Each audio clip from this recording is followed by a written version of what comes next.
Buen día.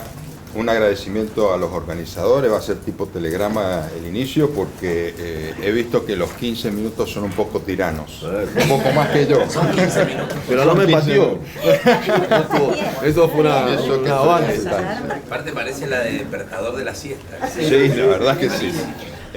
Atento al impacto que me ha producido ese timbre, quiero contarles así muy sintéticamente que el proceso de toma de decisiones en Mendoza respecto a la reforma no es un proceso que nació rápidamente o que no tiene nada que ver con la historia de lo que ocurre en Mendoza. Nosotros, al revés de lo que ocurre habitualmente, que se busca a alguien de afuera, se busca un modelo, se copia, se traen expertos, asesores, equipos para que nos vengan y nos hagan el diagnóstico de lo que nos ocurre, nos digan cuáles son las propuestas, y en base a eso producimos una gran reforma, y si no la otra, que es, llamamos a todos los operadores judiciales del sistema, llámese jueces principalmente, fiscales y defensores oficiales en el mejor de los casos, y en base a eso le preguntamos qué les parece a ustedes que vamos a modificar.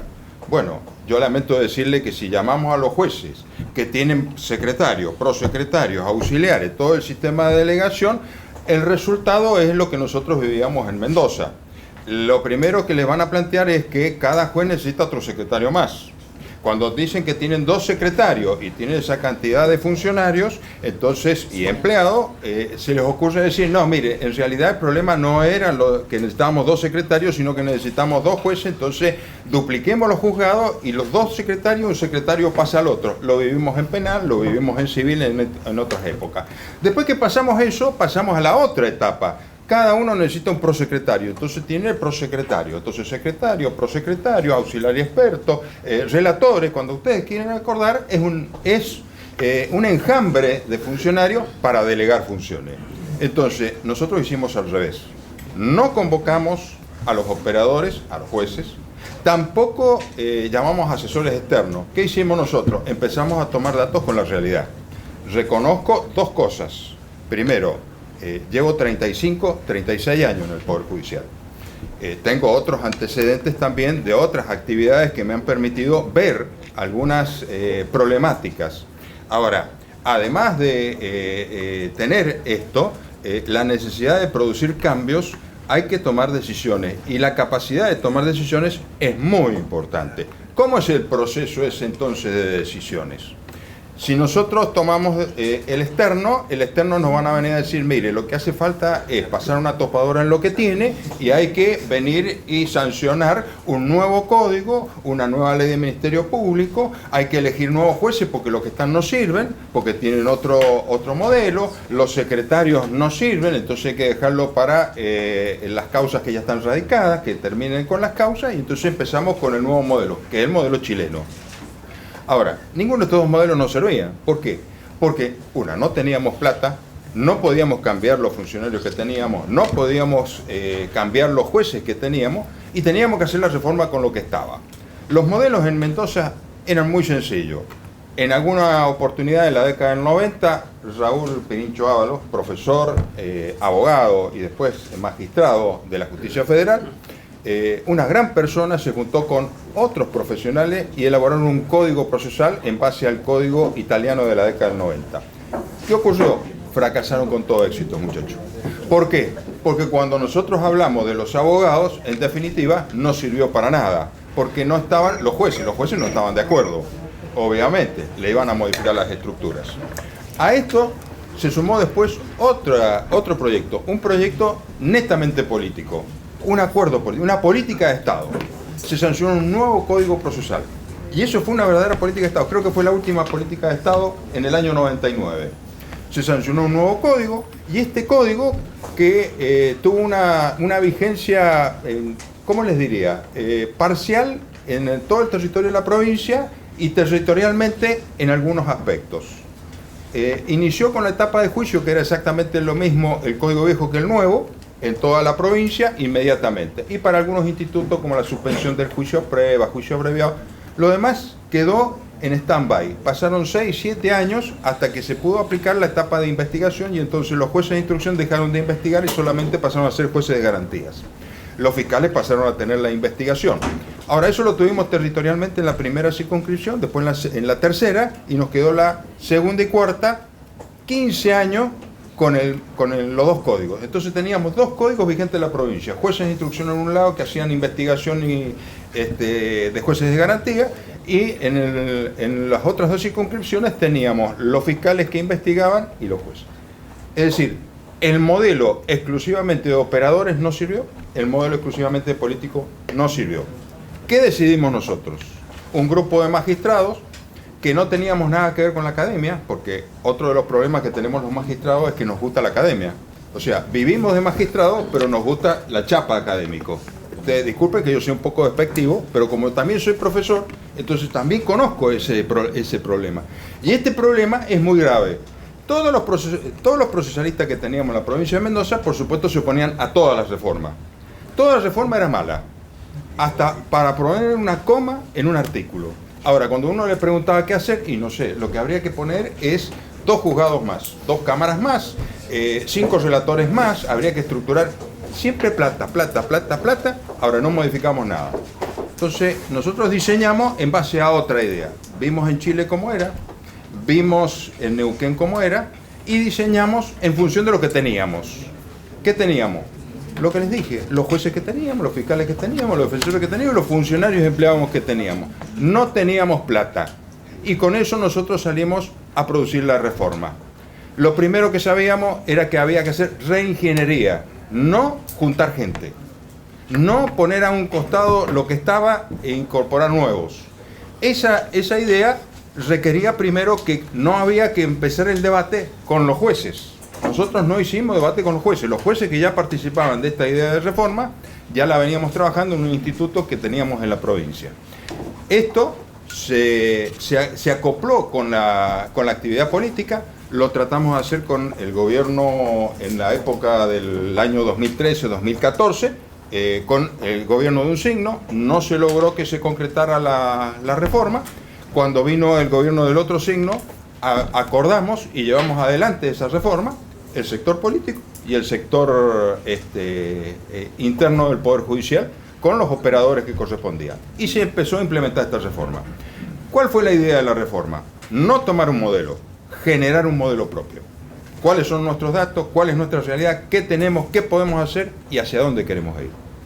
Y entonces no era sancionar un código, era producir reformas, decisiones flexibles, decisiones que debían ser tomadas de acuerdo a las necesidades. La gradualidad era imprescindible, había que saber a dónde había que llegar, pero lo que era importante era que gradualmente fuéramos tomando decisiones. Esas decisiones empezaron por el punto nuclear que nosotros entendíamos que era el principal, la ley que se refería a la prisión preventiva.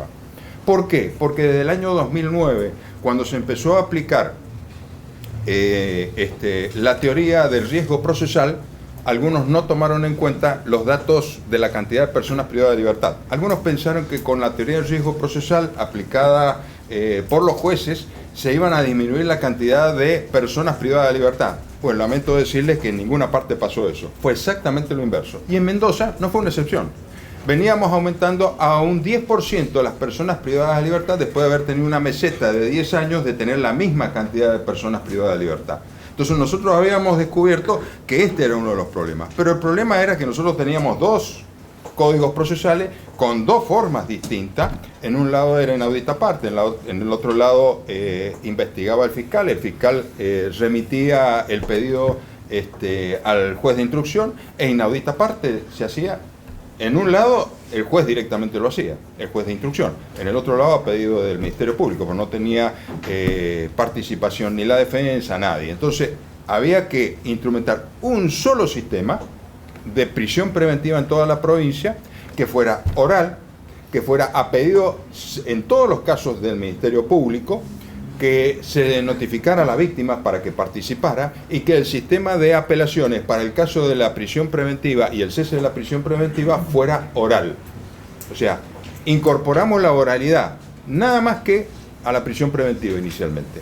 A partir de ahí hubo toda una estrategia de ir incorporando una serie de reformas. Esas reformas fueron Ministerio Público, y separar la defensa del Ministerio Público. Entonces hubieron dos leyes, la ley del Ministerio Público y la ley de defensa pública. Pero a su vez hubo otra estrategia con respecto al Ministerio Público. El Ministerio Público tiene causas muy importantes, un homicidio crimen causa, pero tiene causas insignificantes. Una tentativa de hurto en un supermercado. Y no puede estar, como solía estar en otras épocas, dedicado el fiscal de cámara a una tentativa de robo en un supermercado, porque como era tentativa de robo, cuando llegaba a la cámara, esa tentativa de robo para juicio era el que se encargaba de si daba el consentimiento para una suspensión del juicio de prueba. Bueno, eso lo tiene que hacer un ayudante fiscal. Y entonces se le empezó a otorgar atribuciones al ayudante fiscal bajo directivas del fiscal. Y directivas del fiscal de cámara, que después pasó a ser fiscal en jefe y se crearon las unidades fiscales. Entonces se cambió la estructura, se cambió el significado que tenía que tener precisamente el Ministerio Público, la lógica del funcionamiento del Ministerio Público. En cuanto pudimos trabajar esto, se trabajó lo otro, la agenda de audiencias. Ahí con Carlos Quiroga, que está acá presente, estuvimos trabajando agenda de audiencia. Bueno, lamento decirles que en Mendoza, como en todas partes del país, seguramente, yo no he revisado, pero para muestra basta un botón, dicen. Cuando nosotros fuimos al sur de la provincia, nos encontramos cuando hicimos el relevamiento de las computadoras, no tenían una sola Windows 7, eran todas XP. Imagínense que no podían cargar una agenda de audiencia. Entonces, por supuesto que esto significaba que había que cambiar la lógica de distribución de las computadoras también. Y había que introducirse en la temática. Y no era que lo supiéramos de antes, no, lo supimos cuando tuvimos acceso a la información y visitábamos cada lugar. Entonces, el cambio de computadoras, el relevamiento, empezó también una lógica de distribución por unidad judicial, pero además, ¿a quién se le otorgaba la computadora? Porque la computadora, por supuesto, teníamos unidades judiciales donde llegaba y el juez o la jueza decía, esa computadora a mi despacho. Y se la llevaba al despacho. Por supuesto, yo le decía a Carlito, anda a la jueza y decirle que o se la deja al operador que tiene que fijar la audiencia, si no le vamos a quitar a esa unidad judicial esa computadora. Por supuesto, hasta el día de hoy me tiene en la lista de enemigos. Pero no importa. ¿Qué era lo que había que hacer? Y a Carlito también. ¿Qué es lo que había que hacer? Poner orden. No es fácil poner orden. No les gusta a algunos jueces el orden. No les gusta a algunos jueces que se establezcan estas cuestiones. Como tampoco les gustó cuando vino después lo que llamamos el núcleo de la reforma, que es la ley 9040, que es la eliminación de los juzgados de garantías unipersonales. Teníamos juzgado de garantía, juzgado de ejecución, juzgado de flagrancia, que era un semifuero colegiado con una semi-administración única, con una semi-oralidad total, pero los jueces tenían cada juez un prosecretario. Iban a la sala de audiencia y se sentaba el prosecretario al lado a tomar nota. Entonces, cuando nosotros hicimos la reunificación por la 9040 y los juzgados pasaron a ser colegiados, y teníamos 9 jueces en cada juzgado, en la primera circunscripción habían 2, o se crearon 2, uno en Tunuyán con 2 jueces, uno en San Rafael con 4 y uno en San Martín con 4. Ahora, esos juzgados colegiados tuvieron una particularidad. La administración, con un administrador, tenía la administración de todos los secretarios, de todos los prosecretarios, de todos los funcionarios, separado totalmente de los jueces y no podían dar instrucciones, expresamente prohibido por la misma ley. Por supuesto que a los jueces no les gustó, menos los jueces de flagrancia que dejaron de tener el prosecretario sentado en la audiencia para tomar nota. Por supuesto que se quejaron. Y como yo ya soy un viejo pelado, y le puedo contestar con toda franqueza a los más jóvenes, entonces le dije, ¿para qué quiere el prosecretario? No, para que vaya tomando nota y para que redacte la sentencia. Yo tengo más de 30 años en el Poder Judicial. Para lo único que necesita usted, el prosecretario, que tome nota, es para que redacte la sentencia que tiene que hacer usted. Hágala usted. Porque yo he sido juez durante 15 años en una Cámara del Crimen y las sentencias me las he hecho yo, desde el número de la sentencia hasta el final. No, nadie me ha venido a hacer la sentencia, porque a mí no me gusta, es cierto. Pero tampoco teníamos funcionarios para que nos hicieran la sentencia. Entonces, sacar los funcionarios tampoco les gusta a los jueces. Como no les gustó a los camaristas no manejar la agenda de audiencia. El problema es que hay una diferencia entre la agenda de audiencia y manejar la audiencia, es decir, la gestión de la audiencia. La gestión de la audiencia es función del juez. El juez es el que tiene que gestionar esa audiencia, la audiencia preliminar, la audiencia de debate. Ahora, la agenda de audiencia, el sistema lo debe manejar la oficina judicial. Entonces, esta separación de funciones es lo que no le gusta. ¿Por qué? Porque al juez le gusta manejar la agenda de audiencia bajo sus directivas, que el administrador, el secretario, haga lo que él dice. Y entonces el debate lo va a poner a tal hora. Y lo va a poner con determinadas características, y si quiere hacer 2 debates por semana, hace 2 debates por semana, porque él es el rey o la reina en esa unidad judicial. Ahora, cuando se trata del manejo de la audiencia, la gestión de la audiencia, siempre la culpa la tiene otro. Entonces, nunca empieza a tiempo porque el juez está tomando café, charlando con alguien. Entonces no va como corresponde a la hora que corresponde. Y cuando tiene que estar en la audiencia preliminar, por supuesto, el juez tampoco tiene el compromiso de ir seleccionando la prueba o llegar a los acuerdos probatorios, porque es mucho más fácil decir en una audiencia oral, ¿usted ofreció la prueba? Si usted ofreció la prueba, bueno, listo, ofreció la prueba, listo. No le importa para qué la prueba. Por supuesto que los debates después se van dilatando y después se quejan, ahora se andan quejando, de que tienen 2 o 3 debates abiertos. Los tienen abiertos únicamente porque no manejan la gestión de la audiencia preliminar y no lo saben. Bueno, en este proceso, nosotros ¿qué tuvimos? El juicio por jurado. Les voy a reconocer, y esta es la segunda cuestión, que yo soy un amante del juicio por jurado, no de ahora. Hace más de 40 años que vengo defendiendo el juicio por jurado. Y como siempre digo, el juicio por jurado no es la frutilla del postre, es el punto de ruptura, el punto de partida del sistema acusatorio adversarial. Lo sabían los prohombres de esta patria y promujeres, para que no dejemos a nadie afuera. ¿Por qué creen que en la Asamblea del año 13 se planteaba el juicio por jurado? Por una sencilla razón, porque sabían que había que romper la lógica del sistema inquisitivo. La única manera de romper la lógica del sistema inquisitivo no son las audiencias orales, es un parche, es simplemente un parche, y tenemos que saber que es un parche. Entonces lo que hay que establecer es el juicio por jurado, y no solamente penal. Les aviso que yo no solamente soy partidario del penal. No es para una tentativa de hurto del supermercado un juicio por jurado, es para los hechos más graves. ¿Por qué? Porque no es que el ciudadano lo invitamos a participar, es una reserva de ciudadanía que tiene por constitución la ciudadanía, que no es lo mismo. Y eso significa que es el ciudadano el que va a tomar la decisión porque le corresponde, y no es un derecho del imputado, es un derecho que tiene la soberanía popular, y entonces se ejerce desde ahí. Ese proceso de ruptura es precisamente porque genera la necesidad que los fiscales tengan que investigar como corresponde, tengan que tener teoría del caso, y eso significa que tienen que tener una teoría de los hechos, una teoría de la prueba y una teoría del derecho, que no es para que escriban libros, que es lo que suele suceder normalmente. ¿Qué es lo que ocurre? Todos están planteando normalmente la teoría de los hechos, y nos vienen a explicar los hechos como si estuvieran en una facultad. No, que se olviden de la facultad. Esto no es la facultad. Los hechos tienen que estar explicados como corresponde, que lo entienda la gente. Por eso es importante el juicio por jurado. Porque en la medida que esté el juicio por jurado, no necesitamos acordadas o leyes que nos digan que en la justicia hay que hablar con lenguaje claro. Porque la ciudadanía, la única manera de comunicarle es con lenguaje claro. Y nosotros tenemos que andar sancionando acordadas, como lo hemos hecho en la provincia de Mendoza, leyes, como suele hacerse, congresos, y andamos explicando, y entonces tenemos que explicar a los jueces, después tenemos que capacitar a los jueces para que escriban sentencias en lenguaje claro. Bueno, lamento decirle que yo aprendí a manejar manejando, aprendimos democracia votando.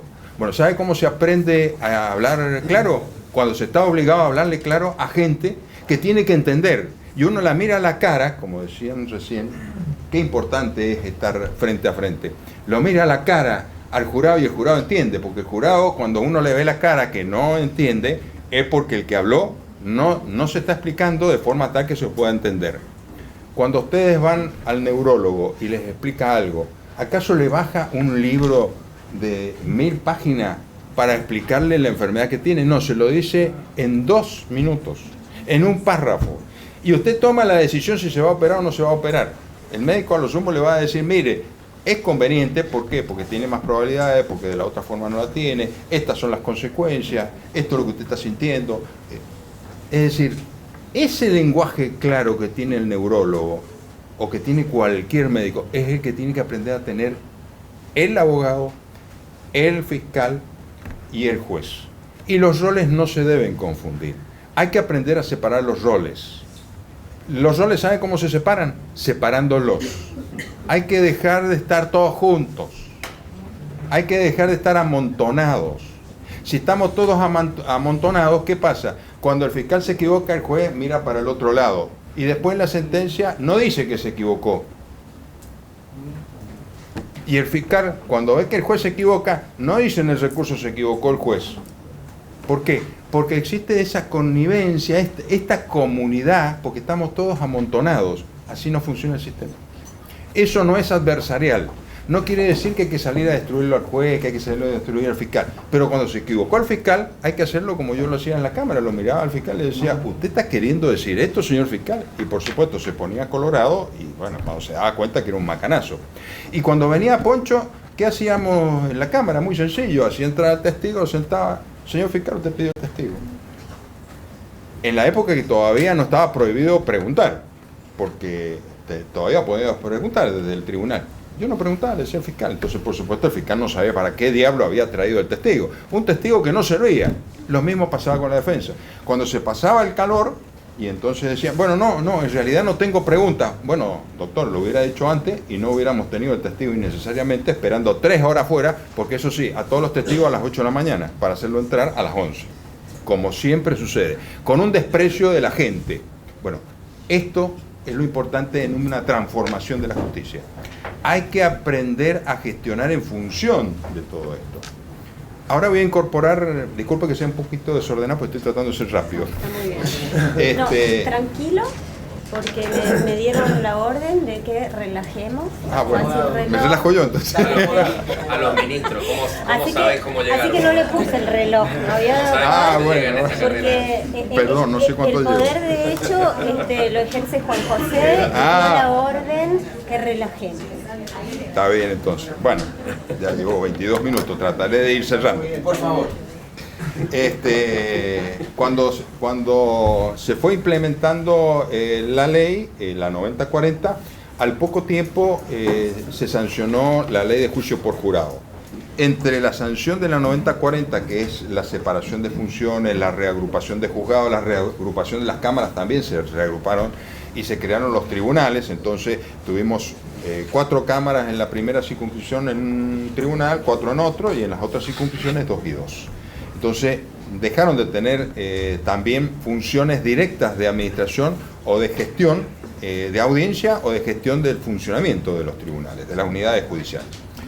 Entre una y otra, una idea que había nacido por allá cuando creo que era Mario Adaro era ministro de gobierno, la ciudad judicial, si mal no recuerdo, y Carlos era subsecretario de justicia.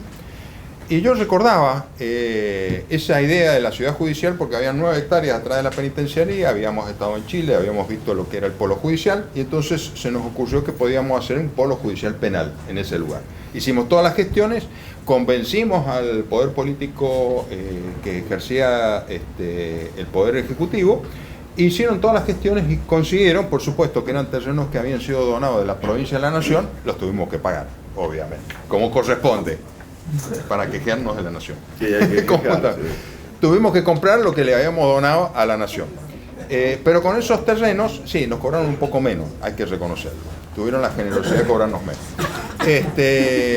En ese terreno se diseñó un túnel, un ducto subterráneo para trasladar internos penitenciarios de las unidades carcelarias, van a San Felipe, de ahí se trasladan por un túnel a una unidad carcelaria, no una unidad carcelaria, es una unidad de tránsito, ¿no es cierto?, de detención de tránsito, que en realidad es de pasada de las personas que están privadas de libertad en el sistema carcelario, y tienen que venir las personas que son detenidas diariamente en el lugar. ¿Por qué? Porque eso está pensado en hacer con posterioridad el control automático de detención, que es una de las cosas que venimos atrasados. A partir de este centro Estrada, que es un centro transitorio de detención, está el edificio del Ministerio Público, que también tiene un ducto que va al Ministerio Público, y continuando con el ducto va al edificio del Poder Judicial. Si ustedes van al edificio del Poder Judicial, van a encontrar que lo primero al ingreso son las salas de debate, ya no son las mesas de entrada, no existen. Porque tuvimos la suerte, bueno, Mario ha sido uno de los que más ha trabajado con el respecto de Jurix y tratar de motorizar Jurix. En penal no podíamos nunca tener Jurix, entonces se hizo un desarrollo informático propio, el LED, el legajo digital, no expediente, nosotros tenemos legajo digital. Ese desarrollo se hizo con alguien que cumplió la función de analista, un abogado, Longuín, y alguien que hizo de desarrollar un contador, un abogado y un contador. Después dicen que los abogados y los contadores no sirven para nada. Bueno, acá han servido para hacer un sistema informático en el Poder Judicial, que es el que tenemos. Por supuesto que empezó su funcionamiento en agosto-septiembre del 20, y en estos 2 años hemos logrado ahora en la nube, incluso se puede acceder vía teléfono, tienen toda la información. ¿Qué es la ventaja? Es muy dúctil. Cada vez que necesitamos algo, se lo agrega, se lo maneja. Bueno, el Mario ha contribuido mucho para subirlo a la nube, porque necesitábamos la colaboración del sistema de la dirección de informática. Pero ¿qué es lo bueno de esto? Que fue pensado el sistema en función de él. Simultáneamente, con esto hemos trabajado gestión de calidad y auditoría. Todos tenemos inspecciones judiciales en las provincias. La inspección judicial va a ver qué es lo que no se ha hecho bien y vamos a sancionar o vamos a llamarle la atención al que hizo mal las cosas. Gestión de calidad nosotros lo incorporamos, y esa gestión de calidad nos permite saber si se cumplen los procesos y si se cumplen las reglamentaciones de cómo se debe funcionar. Bueno, auditoría tiene otra función. Primero, tiene reserva absoluta de lo que encuentre, pero busca errores, busca defectos, busca problemas para solucionarlos. Entonces son 3 perspectivas distintas. La inspección judicial depende de la Corte, no me gusta. Yo les aviso, no me gusta, porque sé que al final no sirve para nada. Todos tenemos experiencia y todos sabemos que en definitiva pasa como pasa con los fiscales y los jueces. Como están siempre juntos, se cubren unos a otros. Los inspectores judiciales, salvo que sea algo muy aberrante, no pasa nada. Es nada más que llenar formalidades. Esto lo sabemos todos. Gestión de calidad es muy bueno porque nos permite saber cómo viene el funcionamiento y qué es lo que es necesario hacer. Y digamos así, qué es necesario hacer para cumplir las reglas que hay. Ahora, auditoría nos ha permitido contactar dónde están los errores. Nos ha permitido tener ese feedback permanente con los jueces, con los funcionarios y con los empleados. Detectar las problemáticas inmediatamente, instantáneamente. Acceder a esos problemas y darle solución inmediata. Tenemos un problema, lo detectamos, ahí nomás le damos solución. Esta triple forma de mirarlo nos ha permitido tener aquello de que el cambio es permanente. Siempre. Todo el cambio es permanente. Y nosotros, este sistema progresivo, y tratando de cerrar, este sistema progresivo gradual de la reforma, por supuesto, requiere algo que estamos un poco detenidos, que ya me han escuchado varios en la provincia. Estamos detenidos por varias razones. Una, porque no se siguió avanzando. El último avance fue el juicio por jurado, que fue un acuerdo entre el gobernador y la principal legisladora de la oposición, que venían planteando la principal legisladora de la oposición el juicio por jurado. El gobierno no lo planteaba. A mí me encantó porque me llamó el gobernador y me dice, te vas a dar el gusto, vas a tener juicio por jurado, prepara el proyecto de ley, pero lo necesito dentro de 2 días. A los 2 días tenía el proyecto de ley, obviamente. Se sancionó y en el edificio tuvimos que adaptar, ya estaba en construcción, tuvimos que adaptar algunos lugares que estaban previstos para, para juicio por jurado, y tenemos salas especialmente, 4 salas, 2 grandes y 2 chicas, o 2 un poco más chicas, para juicio por jurado.